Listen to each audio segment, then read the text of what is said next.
Welcome to Solutions OP Clinical Trials Podcast. My name is Olga and I'm the Managing Director of Solutions OP. We are a small team of experienced professionals working on clinical trials in the United Kingdom. I'll use our podcast to discuss hot topics in clinical trials and provide analysis of the latest trends and challenges in pharma and medical device industries, not just in the UK but globally. Thank you for listening. Welcome to our first podcast where I will talk about me and our team and the work that we do, what we enjoy most and what we do different than other people. No matter how much I hate talking about myself, I think it's good to have an episode where people can learn a little bit about myself. If you're going to listen to me, you'd want to know who I am and what I'm doing. So fair enough. Let's start with probably me first. I never know what to say about myself, but I'll tell you probably a little bit of my education and my experience, and hopefully that'll be interesting. So I have a bachelor degree in biotechnology, and I have a master degree in medical and pharmacological biophysical chemistry. So I know it sounds a bit mouthful. It's a very interesting, actually, interdisciplinary area where you have a lot of biophysics and biochemistry and physical chemistry. It's like a mix of all, trying to understand not just chemical and biological but physical properties of the cell, human cell, and how things work. So it was a really interesting master degree for me. Then I studied in Ireland quality management, diploma in quality management, which I did a bit later on. It was quite interesting subject as well, learning about how to write standard operation procedures and things like this. It was very interesting topic for me. So I started working in clinical research back in 2005. It feels like a very, very long time ago, probably not so much, but anyway. So initially I was a clinical trial assistant and I worked in Bulgaria. I was coordinating at some point Bulgaria, Serbia, Romania and Croatia. We were really great company at the time, and we had a really good team. We were very close with our colleagues in different countries. It was a unique experience to me. But then I decided that I want to go back into lab research because during my university years, I did a lot of working in different labs, research labs. So I decided to go to Germany and work in a research lab in HIV research, which is my passion. I've always wanted to work in HIV research, but it's not very popular nowadays. For many people, HIV is like a chronic condition rather than something that needs additional treatment and so on. So I'm not sure if that's the right approach, but at least that's how people see it nowadays, and there's not much going on in HIV drug development, unfortunately. So I worked in Germany, as I said, in a university research lab for 1 year, and I kind of really missed the dynamic of working in clinical research. You interact with so many people. There's so many new things going on. Like in the lab, it's more or less you do the same routine every day. So I miss that dynamic and communicating with so many people around the world, which I really enjoyed. And, so many things that I've learned when I first started. So I decided to go back into clinical trials and drug development, and I went to Ireland where I worked as a clinical research associate for a number of years.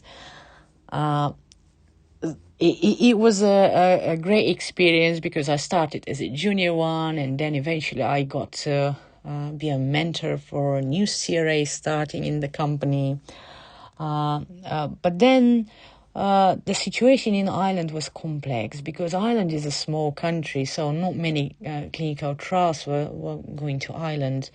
And it was getting difficult. It was around the crisis in 2008 when I decided to, when we arrived initially in Ireland and started working. And then it was around 2012 when I decided it's time to move and start something new, because I was worried about the prospects for work in clinical research in Ireland. So I made a big move. With my family, we came to the UK and opened our company back at the time, at the beginning of the year. It was a new, exciting thing to start. And actually in the UK, I started working more into regulatory work and doing more setup clinical trials. And I gained a lot of experience after I've opened the company with working with quite a lot of different companies. I've worked with some big pharma companies and big CROs, and I've worked with small and mid-sized pharma companies and CROs, and I've worked with some startups. And what I discovered with the time, that I really enjoy working with startups and small companies, because I saw in them, there were people who were genuinely interested in discovering drugs which help patients. Not just, of course, everyone wants to have profit, wants to have profitable product on the market, and that's completely understandable. But there were people who were really interested in, their drug making a difference for patients. And I quite enjoy this one, these small companies where there are lots of opportunities that you can learn a lot of working for them, because they don't have enough resources. They always need someone to help with something. And if you're proactive and really interested in research, in that environment, you can learn a lot and you can really contribute to these companies to develop their products and go to the market. So this is how I discovered my passion to work for small and startup companies, and basically everyone who is trying to make it to the market with their first drug. I still work with some wonderful clients for a number of years. And I really, I have to say, enjoy working with them. It's been a pleasure. So what kind of services we offer from the prospect of what I just said? So what we try to do is we try to do things different. So initially it was me and then my husband who was supporting me, and now we have a small team. We're 4 people at the moment. And we are working on setup predominantly of clinical trials, but also we offer some project management and remote monitoring as well. The ladies who work for me are absolutely wonderful. They're very, very experienced and knowledgeable, and people who are just like me, eager to learn new things and really helpful in trying to help people. Because I think that's the role at the end of the day. We're trying to help the pharma companies have a successful product on the market. At the same time, we want to help the sites, the hospitals we work with, to run the clinical trial successfully and everything to go smoothly, and patients to have also positive experience, of course, from well organized and managed study. So I'm really glad that they share my views on this, and we work together. It's great to have people you can trust and rely on. And one thing I wanted to say about services, so I try, as I said, to do things differently. And normally what people will do is you have a small company who is based in, let's say, for example, in United States of America, and they want to run a clinical trial in Europe, and they come to UK, but they've never done anything before, anything like that before, and they have no idea what they need to do. And sometimes they come to me and say, okay, so we want to do this study, but how much that's going to cost? So I try to, provide like an estimate, not just for monitoring regulatory work, but also site level budget, what kind of budget they can expect, what kind of prices they can expect. And I think this is really, really important for small companies because they have limited resources and limited funding sometimes. And being clear about the costs of running a clinical trial is an important part. They need to be aware, they need to be able to make their own planning, they need to make a decision, how many sites they can consider for the country and how that's going to work for them, which is something I also am always happy to consult and give any recommendations that I have. Then, in many cases, when they need to select sites that will do the clinical trial in the UK, we're happy to support them with this work, of course, to identify potential sites. But also we provide them something more. We provide them intel, information about these hospitals, because we are working in setup and we're setting up a lot of hospitals in the UK in different trials. And we have experience with working with different hospitals. So we know how long it's going to take you, for example, to set up that hospital because we've worked with it in the past.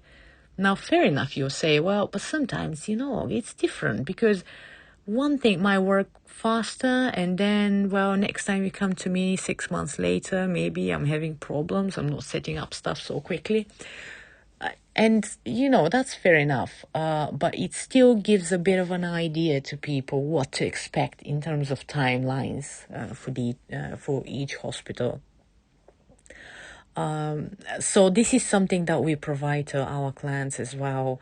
If it's a disease area where we have experience because we are working heavily into oncology research, if they come and ask about oncology sites, then we can provide them even more information because we've worked with quite a lot of investigators in the UK, and we'll be able to provide them information what they can expect in terms of recruitment and so on. So I think it's another thing which is very important for these small companies when they come to the country to have that kind of information, and they don't go and set up sites which may not necessarily recruit, because the issue is when you set up sites which don't recruit, you might actually get disappointed, and when you have a next study, you think twice if you go to that country where your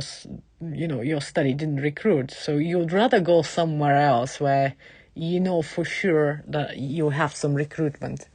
So this is why we're trying to make sure that the sponsor, the pharma company or medical device company, is aware of the sites, what to expect in terms of setup, and even if we can provide them some information what they can expect in terms of recruitment. Of course, this is great, and we always do that. I always aim to provide as much as I can in terms of information to our clients. And then, of course, we are happy to help with regulatory submissions to ethics committees, MHRA, and so on, obtain all regulatory approvals. And then we're happy to work with budgets and contracts and make sure everything is done correctly and sites are ready to start. Now, it depends on what the companies would like to do. So if they want to have on-site monitoring, then we normally try to find some of our partners who can do on-site monitoring for them, just because we don't have the capacity to to the on-site monitoring. We have quite a lot of things going on. But at the same time, we also offer remote monitoring to clients who are interested. And in most of the cases, these will be relatively low risk studies where people can consider remote monitoring. So the remote monitoring is a bit of an interesting topic because many companies, especially the European ones, are quite not up to date with remote monitoring.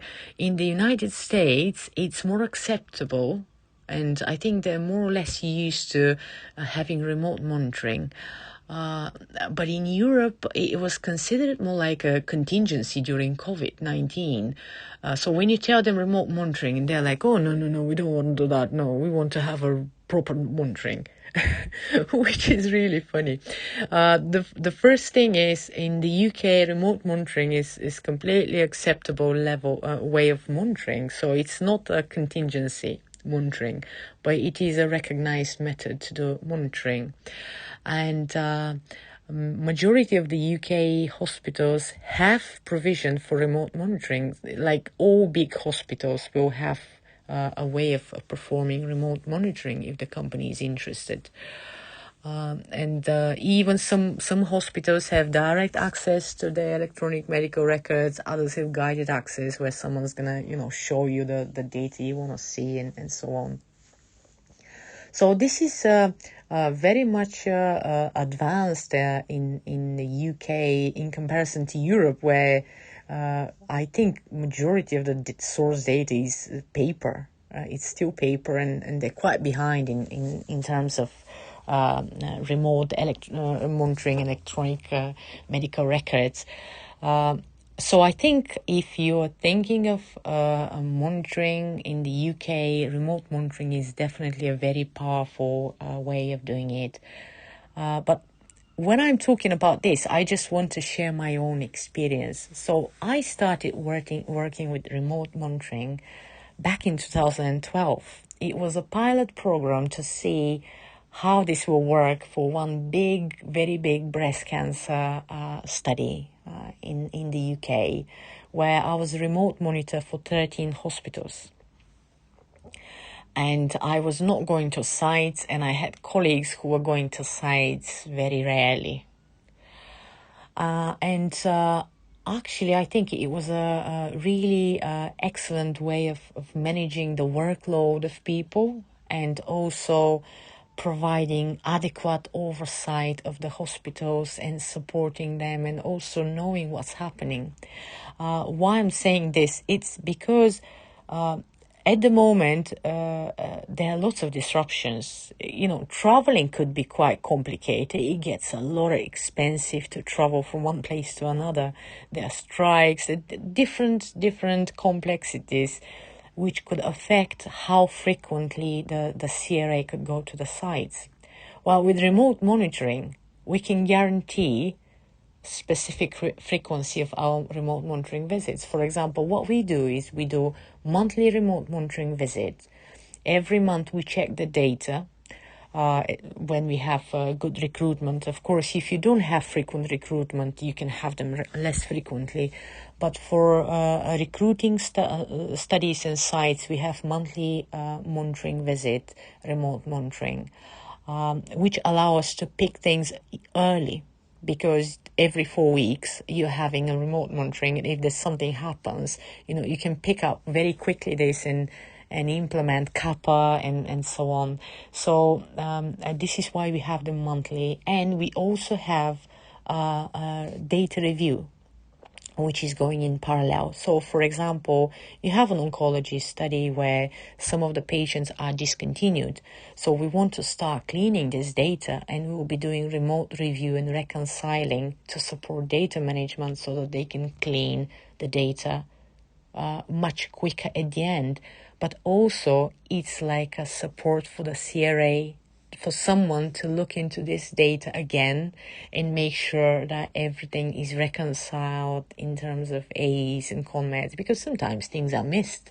So we want to avoid this to make sure we have really good quality data which is monitored, and people can rely on this data. Also, we work very actively with the hospitals. We make sure that they report any serious adverse events. We check about lab kits. We ask them about lab kits, of course, temperature monitoring for study drugs and so on.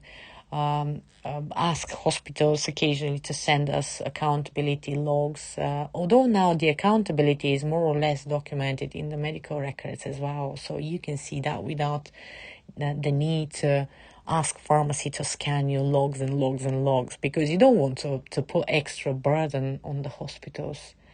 And another thing that I find is really beneficial of the remote monitoring, if you have actually direct access to electronic medical records, you can work without causing any extra work for the sites, that they have to accommodate you, they have to spend time with you on the day and so on.